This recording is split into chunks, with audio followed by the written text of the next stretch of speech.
ఒకవైపున ఇచ్చిన వాగ్దానాలు ఏవి కూడా అమలు కాకపోగా, మరోవైపున పూర్తిగా చదువులైతే పూర్తిగా దెబ్బతిన్న పరిస్థితులు కనిపిస్తూ ఉన్నాయి. విద్యా దీవెన పోయింది, వసతి దీవెన పోయింది, పిల్లలకు ఫీజు రీయింబర్స్మెంట్ కూడా అందని పరిస్థితిలోకి పోతుంది.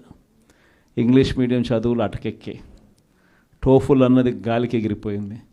గోరుముద్ద అన్నది రోజుకొక మెనూతో పెట్టే పరిస్థితి నుంచి ఈరోజు అలాంటి గోరుముద్ద అనే కార్యక్రమం కూడా నీరుగార్చే పరిస్థితి లేకపోయింది. వైద్య రంగం తీసుకున్న అదే పరిస్థితి, ఆరోగ్య ఆసరా అటకెక్కింది. అన్ని వైద్య రంగంలో కూడా అదే మాదిరిగానే జరుగుతూ ఉన్నాయి.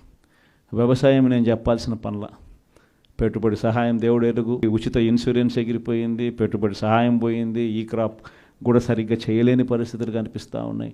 ఆర్బీకేలు అప్పుడే అటకెక్కేసి ప్రతి రంగంలోనూ కూడా మన హయాంలో డోర్ డెలివరీ జరిగే పథకాలు